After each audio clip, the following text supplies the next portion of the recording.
Champak one में पीलू नाम की चिड़िया रहती थी, जिसका एक बेटा था। उसका नाम गोलू था। पीलू स्वभाव से बहुत ही कंजूस चिड़िया थी। गोलू पढ़ लिख के विदेश गया और वहाँ पर एक बड़े से सेठ कड़क के यहाँ काम करने लगा। गोलू एक बार अपनी माँ से मिलने के लिए घर आया। बेटे को घर आया देख पीलू बहुत खुश होती है। बेटा, अब मेरी उम्र हो चली है, अब मुझसे घर का काम नहीं होता। तू कहे तो मैं तेरे लिए एक सुंदर सी लड़की देख दूं। माँ, वैसे तो मैं तुम्हें बताना नहीं चाहता था, लेकिन मेरी एक गर्लफ्रेंड है। मैं उसे बहुत पसंद करता हूँ और उसी से शादी करना चाहता हूँ। कौन है वो लड़की, जरा मुझे भी तो बता। माँ, वही मेरे बचपन की दोस्त लवली। अरे लवली, वो तो बहुत गरीब है। उसके माँ बाप तो दहेज भी नहीं दे पाएंगे। तेरी परवरिश में, तेरी पढ़ाई लिखाई में, तेरे विदेश रहने में जो पैसा खर्च हुआ है वो दहेज से ही तो वसूल होगा। माँ, हमें दहेज क्यों चाहिए? हमें पैसों की कोई कमी थोड़ी ना है। लेकिन बेटा, तेरी शादी में खर्च तो बहुत होगा ना। माँ, मैं नहीं जानता, मैं तो शादी लवली से ही करूँगा, वरना विदेश चला जाऊंगा। ठीक है बेटा, जैसी तेरी मर्जी। कुछ दिनों बाद गोलू और लवली की शादी हो जाती है। शादी के अगले ही दिन पीलू लवली को बुलाकर कहती है, बहू, आज से घर का सारा काम तुझे ही करना है। मैंने सारे नौकरों को छुट्टी दे दी है। अब हम घर का काम मिल बांट के करेंगे। बेकार में नौकरों को पैसा देने की क्या जरूरत है। ठीक है माँ जी, मैं घर का सारा काम कर लूंगी। ठीक है, चल जाके पहले एक कप चाय बना के दे। लवली रसोई में चाय बनाने जाती है, लेकिन देखती है कि गैस खत्म हो गई है। लवली अपनी सास के पास जाके कहती है, माँ जी, गैस खत्म हो गई है, अब मैं चाय कैसे बनाऊं? रहने दे बहू, वैसे भी गर्मी बहुत है, मत बना चाय। लेकिन माँ जी, गैस नहीं है तो हम खाना कैसे बनाएंगे? कोई बात नहीं बहू, चिंता मत कर। शादी की बहुत सारी पूड़ियाँ और सब्जी बच गई है, मैंने उसे फ्रिज में रख दी हूँ,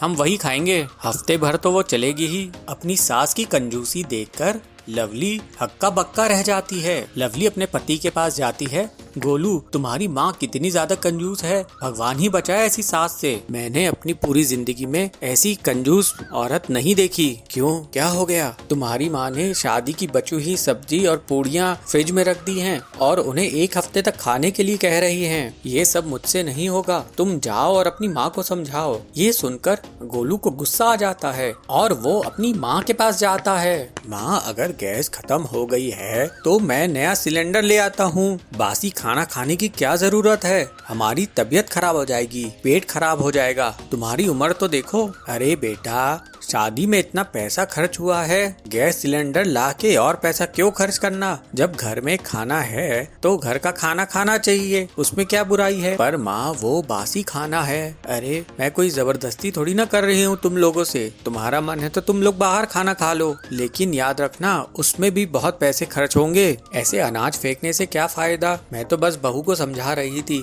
अगर तुम लोगों को मेरी बात समझ नहीं आती है तो तुम लोग के जो मन में आए करो। पीलू की जिद के आगे बेटे और बहू को झुकना पड़ता है और वे लोग बासी खाना खाते हैं। बासी खाना खाकर लवली की तबीयत खराब हो ही जाती है, उसे उल्टियाँ होने लगती है। गोलू डॉक्टर को बुलाने के लिए निकलने ही वाला होता है। अरे बेटा, डॉक्टर को बुलाने की क्या जरूरत है, लगता है बहू माँ बनने वाली है। गोलू फिर से गुस्सा हो जाता है और अपनी माँ से कहता है, माँ, तुम क्या बात कर रही हो? मैं तो डॉक्टर को बुला के ही रहूंगा, अब मैं तुम्हारी एक नहीं सुनूंगा। तुम्हारी कंजूसी के कारण लवली की जान पे बनाई है, अब तुम्हारी कंजूसी नहीं चलेगी। गोलू बुलबुल डॉक्टर को घर लेके आता है। बुलबुल डॉक्टर लवली का चेकअप करता है और कहता है, गोलू जी, आपकी पत्नी को फूड पॉइजनिंग हुई है, अगर ज्यादा देरी होती तो इनकी जान भी जा सकती थी। गोलू अपनी माँ से कहता है, देखा माँ, मैं कहता था ना, तुम्हारी कंजूसी के कारण लवली की जान पे बन आएगी। अगर समय रहते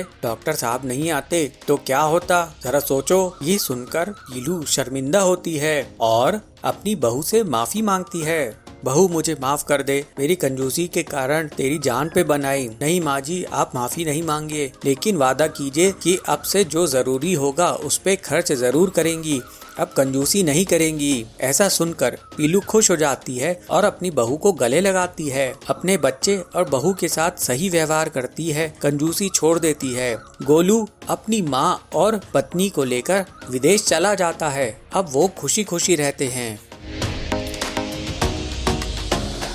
एक गांव के एक जंगल में पीलू और बंटी नाम के पति पत्नी रहते थे। उनका एक बेटा था टिल्लू। दोनों पति पत्नी हर छोटी छोटी बात में झगड़ा करते थे।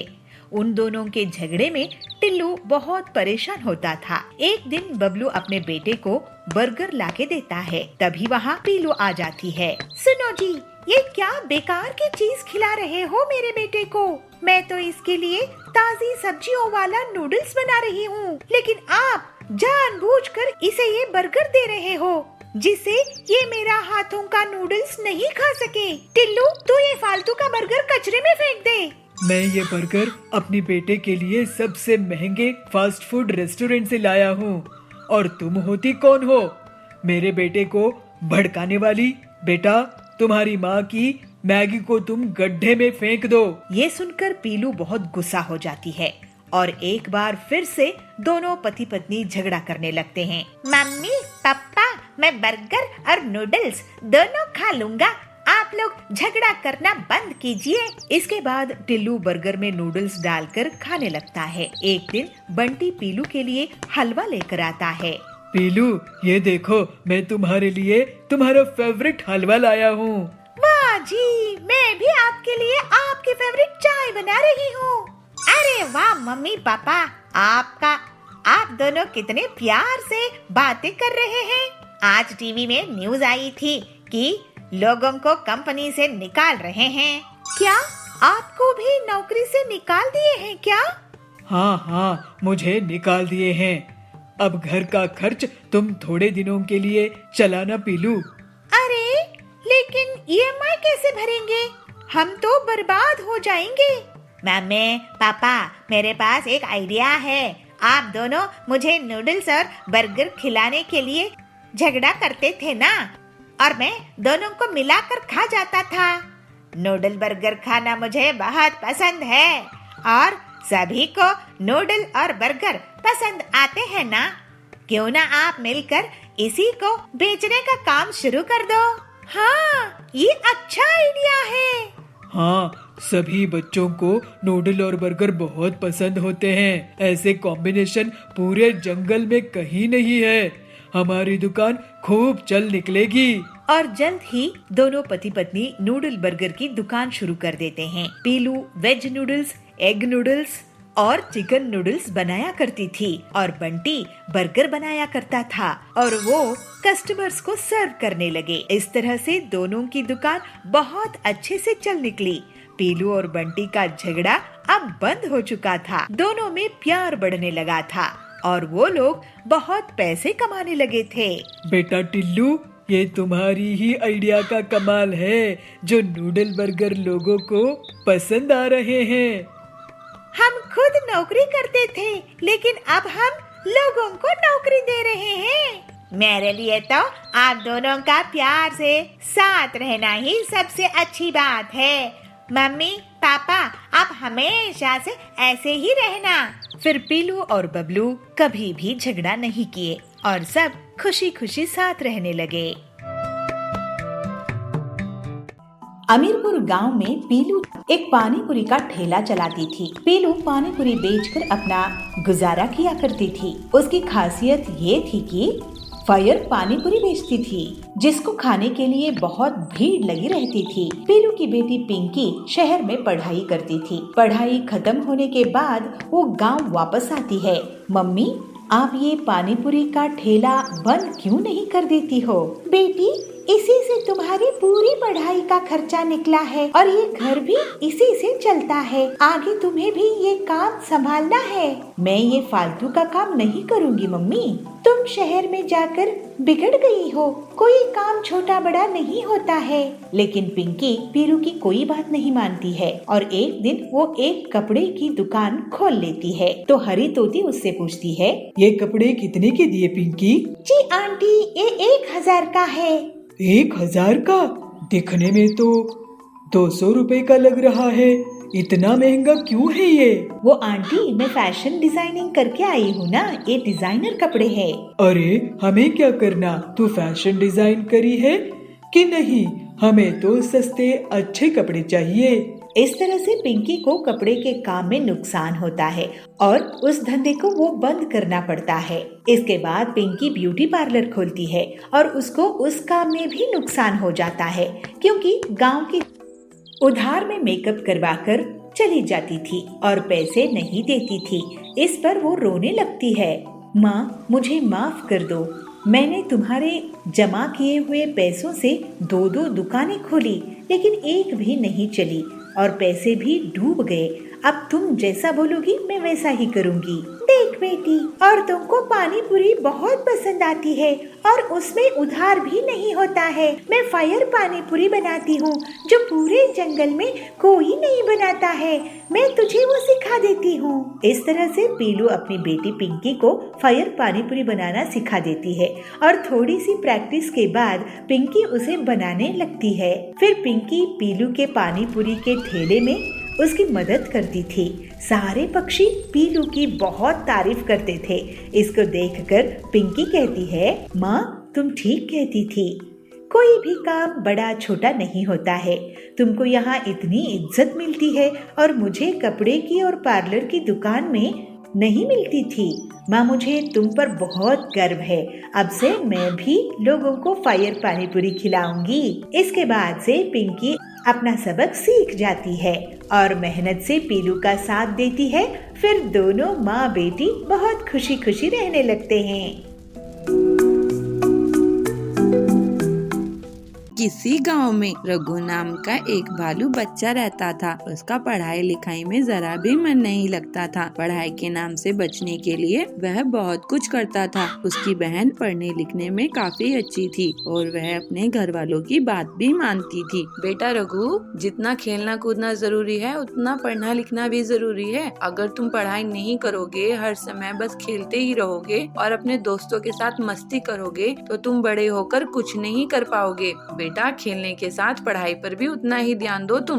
मम्मी, आप भी ना, मैंने आपसे कितनी बार कहा है कि मुझे पढ़ना लिखना जरा भी पसंद नहीं। जब भी मैं पढ़ने लिखने के लिए बैठता हूँ तो मुझे नींद आने लगती है और मेरा सिर दर्द करने लगता है। इसलिए मुझे पढ़ना लिखना जरा भी पसंद नहीं। भैया, ऐसी बात नहीं है। अगर आप पढ़े, मन लगाकर पढ़ेंगे तो आपको ना सारी पढ़ाई समझ में आने लगेगी, जैसे मुझे आती है। पता है, मुझे पढ़ते हुए जरा भी नींद नहीं आती, बल्कि मुझे तो पढ़ने बहुत अच्छा लगता है। तभी वहाँ पर रघु का दोस्त गोलू नेवला आ जाता है। अबे रघु, चलो खेलने चलना नहीं है क्या?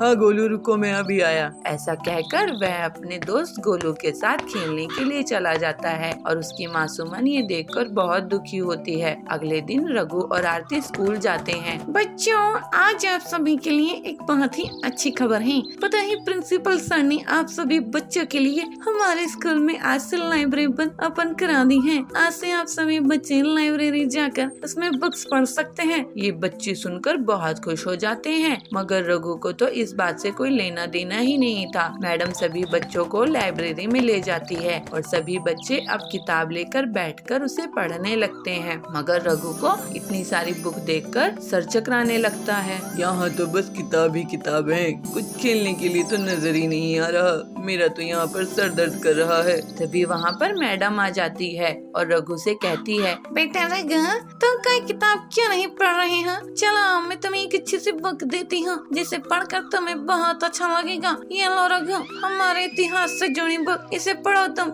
रघु का मन नहीं था, पर फिर भी वह बुक लेकर उसे पढ़ना शुरू करता है। थोड़ी देर पढ़ते पढ़ते रघु को वो किताब अच्छी लगने लगती है और वह बुक पढ़ते पढ़ते समय कब बीत जाता है उसे पता ही नहीं चलता। रघु घर जाता है। चलो बच्चों, मैं तुम्हारे लिए खाना लगाती हूँ, आ जाओ खाना खा लो। खाना खाते हुए रघु कहता है, मम्मी, आज मैंने हमारे इतिहास से जुड़ी एक बुक पढ़ी और उसे पढ़कर मुझे बहुत अच्छा लगा। क्या सच में रघु? हाँ मम्मी, आज तो भैया ने पूरी किताब पढ़ डाली। ये तो बहुत अच्छी बात है रघु बेटा, तुम्हें ऐसी ही बुक्स पढ़नी चाहिए, तुम्हें और भी जानकारी मिलेगी अपने इतिहास से जुड़ी। हाँ मम्मी, मैं कल भी लाइब्रेरी जाकर और बुक्स पढ़ूंगा, मुझे आज बहुत अच्छा लगा। अब रघु रोज लाइब्रेरी में बुक्स पढ़ने जाने लगा, जिससे उसका पढ़ाई का इंटरेस्ट बढ़ता चला गया और वो खेलने कूदने पर भी कम ध्यान देने लगा।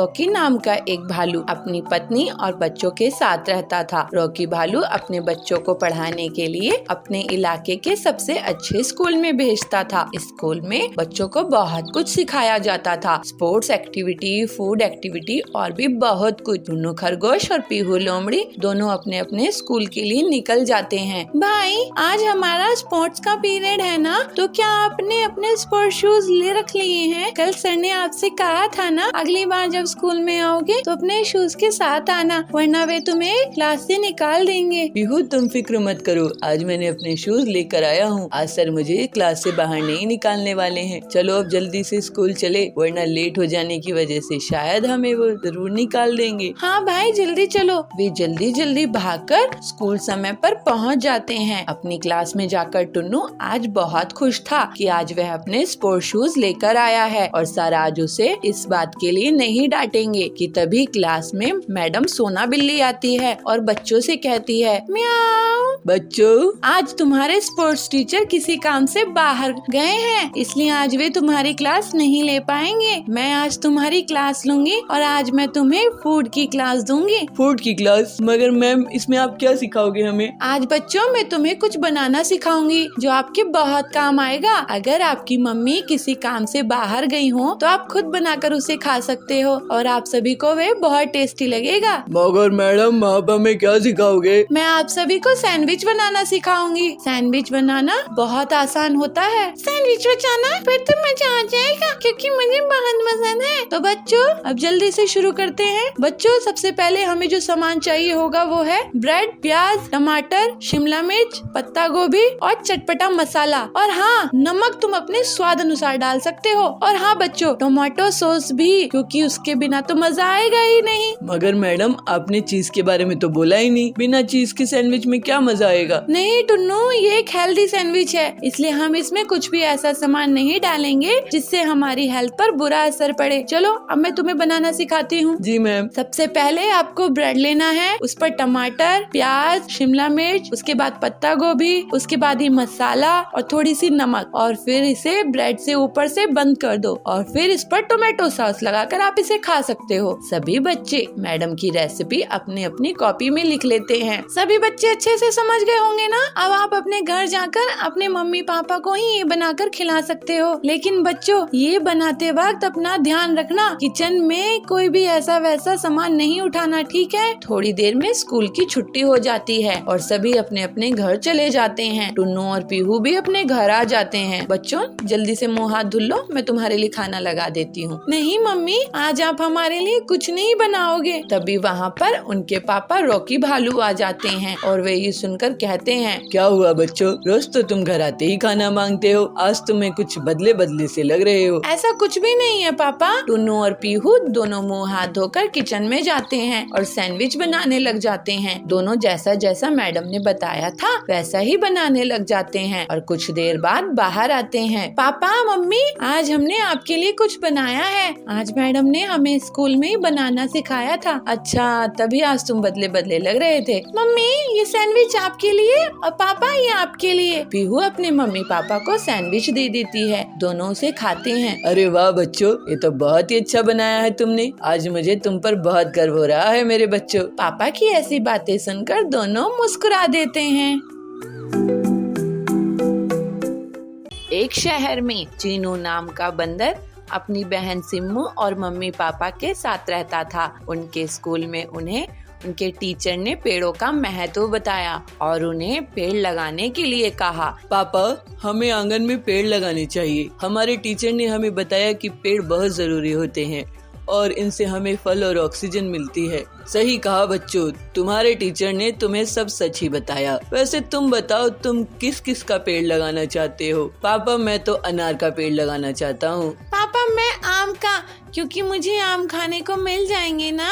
ठीक है, कल हम सभी आंगन में पेड़ लगाएंगे। अगले दिन पापा मम्मी बच्चों के साथ मिलकर पेड़ लगाते हैं। सिम्मू और चीनू सबसे पहले मिट्टी खोदते हैं और उसमें एक एक करके पेड़ बो देते हैं और फिर उसके ऊपर पानी भी डाल देते हैं। पेड़ों को पानी देने के बाद सिम्मू और चीनू घर आ जाते हैं और अपनी पढ़ाई करने लगते हैं। ऐसे ही रात हो जाती है। भाई कल सुबह तक मेरा पेड़ बड़ा हो जाएगा ना? पता नहीं सिम्मू। तभी उनकी मम्मी उनके पास आती है। बच्चों, ये पेड़ इतनी जल्दी नहीं बढ़ते, इन्हें बढ़ने में टाइम लगता है। और चलो अब बहुत रात हो गई है, तुम भी सो जाओ। बच्चे सो जाते हैं, पर सिम्मू अपने आमों के बारे में सोच रही थी। तभी वो देखती है कि उसका आम का पेड़ तो बहुत बड़ा हो गया है और उस पर तो बड़े बड़े आम भी आने लगे हैं। ये देख सिम्मू बहुत खुश हो जाती है। तभी पेड़ कहता है, सिम्मू तुम बहुत अच्छी लड़की हो और तुमने मेरा बहुत ख्याल रखा है, इसलिए तुम मेरे आम खा सकती हो। जितना खाना चाहो उतना खा सकती हो। सच में? सिम्मू जैसे ही एक आम तोड़ने लगती है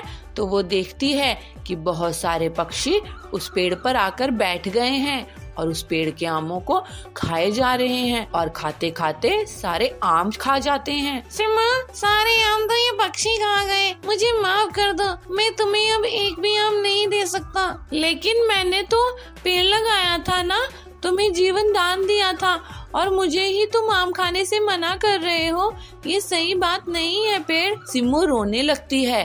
तभी उसकी मम्मी उसको नींद से जगाती है। अरे सिम्मू, तुम रो क्यों रही हो? क्या हुआ मेरी बच्ची? मम्मी, मैंने देखा मेरे आम का पेड़ बोल रहा है और मुझसे बात कर रहा है और उस पर आम भी आ गए हैं। लेकिन मम्मी, पक्षी मेरे पेड़ के सारे आम खा गए और मेरे लिए एक आम तक नहीं छोड़ा। ये गलत बात है ना मम्मी? लेकिन बेटी, तुम्हारे पेड़ पर तो कोई आम नहीं आए और न ही किसी ने तुम्हारे आम खाए हैं। और बेटी, पेड़ कभी बात नहीं करते। चलो आओ, जल्दी से तैयार हो जाओ। सिम्मू खिड़की के बाहर झांकती है तो देखती है कि उसका पेड़ तो छोटा ही है। इसका मतलब उसने जो कुछ भी देखा था वो सब सपना था। लेकिन सिम्मू अपने पेड़ का बहुत ख्याल रखती है और उसके पास बैठकर उससे बातें भी करती है।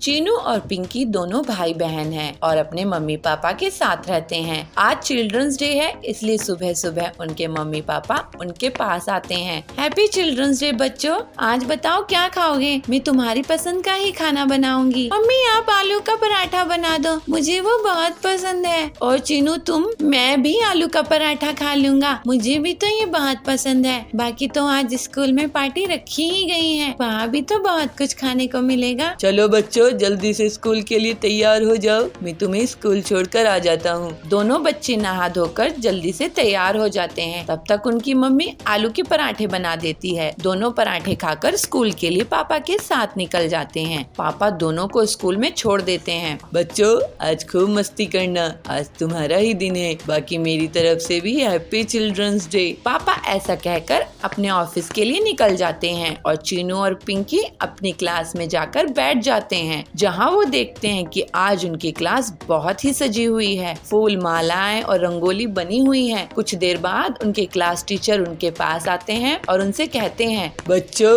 Happy children's day. आज आपको जो करना है आप वो कर सकते हैं, आप पर कोई बंदिश नहीं है। वैसे बच्चों, कोई मुझे बताएगा कि हम चिल्ड्रंस डे क्यों मनाते हैं? तभी पिंकी अपना हाथ खड़ा करती है और कहती है, सर, हम चिल्ड्रंस डे इसलिए मनाते हैं क्योंकि आज हमारे पूर्व प्रधानमंत्री पंडित जवाहरलाल नेहरू जी की जयंती उत्सव है और उन्हें क्योंकि बच्चे बहुत प्यारे थे तो आज के दिन चिल्ड्रंस डे मनाया जाता है। गुड पिंकी। इसके बाद क्लास टीचर वहाँ से चले जाते हैं और सभी बच्चे ग्राउंड में जाकर खेलने लगते हैं। कोई क्रिकेट खेलने लगता है तो कोई बैडमिंटन तो कोई फुटबॉल। आज सभी बच्चे बहुत खुश थे। पिंकी और चीनू भी बैडमिंटन खेल रहे थे। तभी पिंकी की नजर स्कूल के बाहर खड़े दो गरीब बच्चों पर जाती है, जिनके कंधों पर थैले लदे हुए थे और उनके कपड़े फटे हुए थे, जो उन्हें बड़ी आस भरी नजरों से देख रहे थे। पिंकी को उन पर बहुत दया आती है, इसलिए वो उनके पास जाती है और कहती है, तुम भी हमारे साथ खेलना चाहोगे? नहीं नहीं, किसी ने देख लिया तो बहुत मार पड़ेगी। नहीं, तुम्हें कोई नहीं मारेगा, चलो हमारे साथ। चीनू और पिंकी उन दोनों बच्चों को स्कूल के अंदर ले आते हैं और उन्हें भी अपने साथ खिलाते हैं और खाने के लिए मिठाई और चॉकलेट भी देते हैं। अब हम चलते हैं, हमें कबाड़ इकट्ठा करना है। अगर कबाड़ इकट्ठा नहीं किया तो बहुत मुसीबत हो जाएगी, हमें खाना भी नहीं मिलेगा। क्या तुम स्कूल नहीं जाते? हम बहुत गरीब हैं, स्कूल की फीस बहुत महंगी होती है। जो हमारे माँ बाप नहीं भर सकते। तभी उन बच्चों पर गार्ड की नजर पड़ती है और वो उन्हें स्कूल से बाहर निकालने लगता है। चलो चलो निकलो यहाँ से, पता नहीं कहाँ से आ जाते हैं। 2 मिनट के लिए नजर क्या हटी, तुम तो अंदर ही घुस गए। चलो निकलो यहाँ से। गार्ड अंकल, इन्हें मत निकालो ना, ये हमारे साथ खेल रहे हैं, इन्हें खेलने दो। अरे बेटी, इन्हें बाहर नहीं निकाला तो मुझे काम से निकाल दिया जाएगा। तभी चीनू के क्लास टीचर उनके पास आते हैं। कोई तुम्हें काम से नहीं निकालेगा, ये भी बच्चे हैं, इनका भी खेलने का मन करता है, खेलने दो इन्हें। बच्चों, तुम स्कूल में पढ़ना चाहोगे? बच्चे ये सुनकर बहुत खुश हो जाते हैं। शिक्षा पर सभी का हक है और कल तुम अपने माँ बाप को स्कूल लाना, मैं उनसे बात करूँगा और तुम्हारी पढ़ाई का खर्च खुद ही उठाऊंगा। बच्चे ये सुनकर बहुत खुश हो जाते हैं, साथ ही चीनू और पिंकी भी, क्योंकि उन्हें नए दोस्त जो मिल गए थे, इसलिए वो सभी मिलकर खेलते हैं और चिल्ड्रंस डे का सही फायदा उठाते हैं। एक गांव में पीलू चिड़िया अपनी माँ बबली के साथ रहती थी। दोनों माँ बेटी खेत में आलू उगाते थे। बेटी पीलू, इस बार बहुत अच्छी फसल हुई है, इस बार हमारा पूरा कर्ज खत्म हो जाएगा, ऐसे बबली कहती है।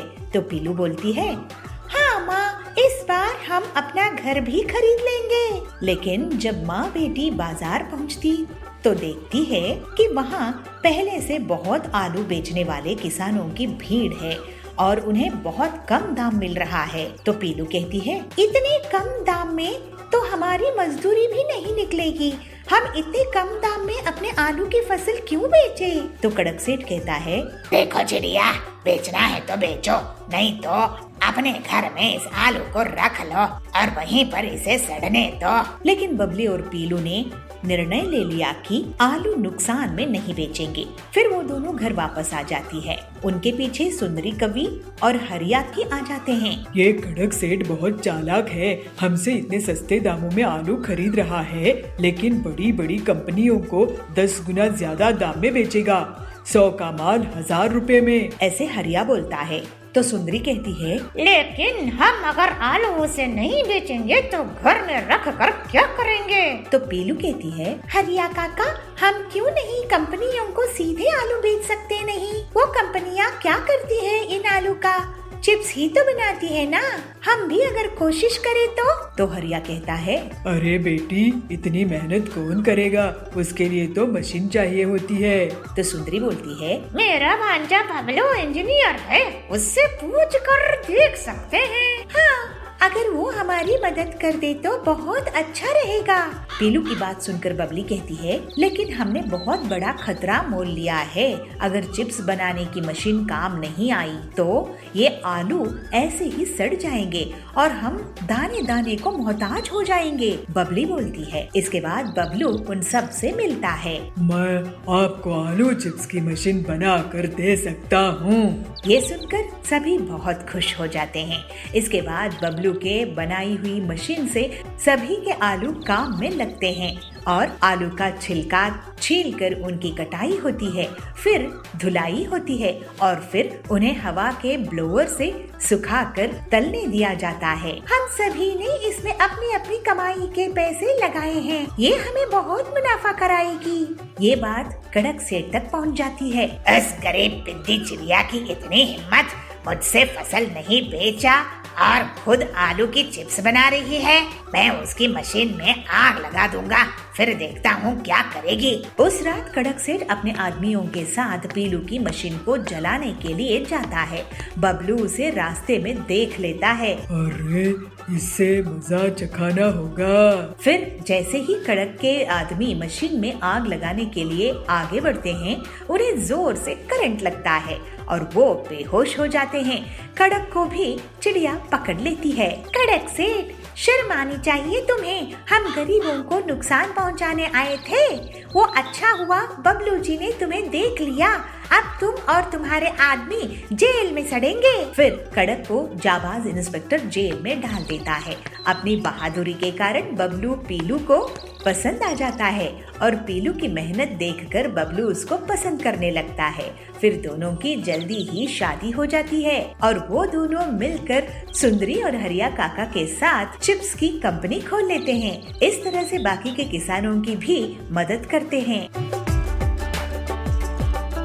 बच्चों, हम सभी अपने स्कूल में अलग अलग सब्जेक्ट्स पढ़ते हैं और उन सभी सब्जेक्ट्स में से एक हमारा फेवरेट जरूर होता है और उस सब्जेक्ट की क्लास लेने में, उसकी किताब पढ़ने में बहुत मजा आता है। जब भी उस सब्जेक्ट्स की बुक सामने आती है तो दिल बहुत खुश हो जाता है। लेकिन हर किसी को एक ही सब्जेक्ट पसंद हो ऐसा नहीं होता ना बच्चों। किसी को हिंदी अच्छी लगती है तो किसी को इंग्लिश। ऐसे ही एक दिन टुन्नू के प्रिंसिपल उनकी क्लास में आए। और बच्चों, कैसे हो तुम? अच्छे हैं सर।